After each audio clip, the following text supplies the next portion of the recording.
If you're the kind of maker who's tired of staring at a cramped laser head that constantly jams, or a hobbyist who's just about to take the plunge on a larger CNC laser and needs something that won't make you redo a job because the head drifts, this is the conversation you've been waiting for.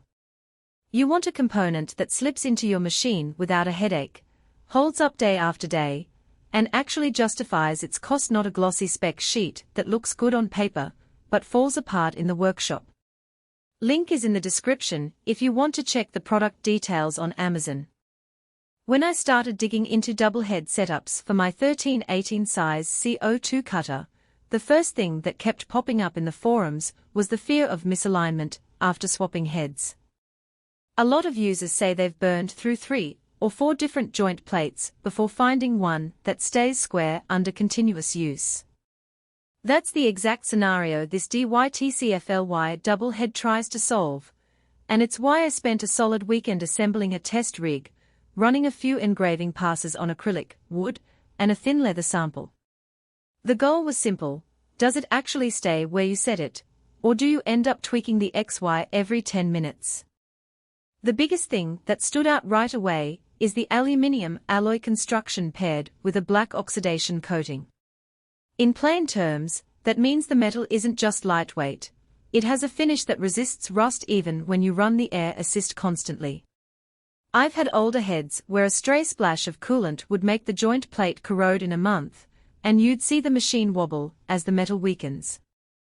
With this unit, after a week of nightly runs, there was no discoloration or pitting, not even a hint of the typical rust spots you see on cheaper heads.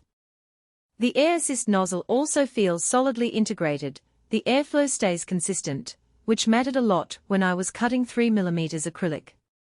The edge stayed clean, and I didn't have to pause the job to clear debris as often as I do with single-head rigs. One subtle but practical feature is the locking ring that includes a plastic buffer. The buffer is designed to protect the lens when you tighten the head onto the joint plate. In my experience, tightening a head can be a bit of a hard-handed operation, and without a cushion the lens can nibble on the metal edge. The buffer ring sits between the ring and the lens, absorbing that pressure. It's a small detail, but after a couple of tightens I noticed the lens retained its clarity, no scratches, no haze, and the beam stayed perfectly round.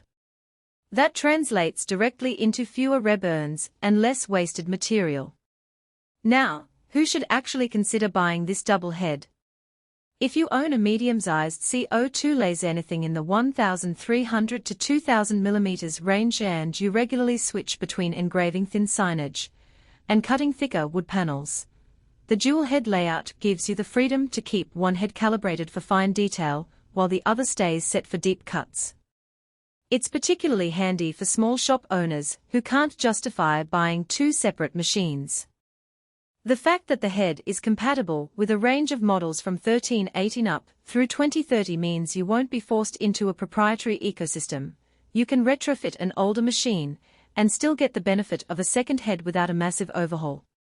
On the flip side, if you're a hobbyist who only ever runs one type of material, or you have a desktop-size CO2 cutter that never exceeds 600 mm, the extra head may feel like overkill. The installation does require a bit of patience. You need to align the belt fasteners precisely, and the joint plate must be seated flush. I spent about 15 minutes getting the belts to the right tension, and a mistake there can cause the head to drift under load. For a beginner who isn't comfortable with a torque wrench or precision alignment, the learning curve could be a deterrent. Also, the price point sits a little higher than a single head, so if you're only looking to replace a worn-out head, this isn't the most economical route. Talking about practical strengths, the stability of the head during long runs was the most convincing.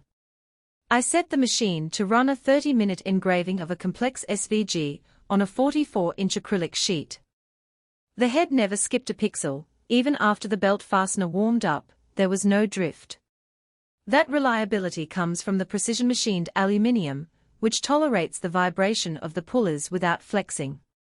The black oxidation coating also kept the body cool enough that the surrounding components didn't heat up excessively, something I've seen cause thermal expansion issues on cheaper metallic heads.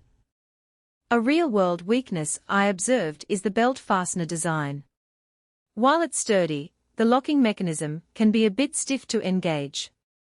If you need to swap heads quickly, say you're running a production line, where you change from engraving to cutting every few hours, the extra few seconds to loosen and retighten the fastener add up. It's not a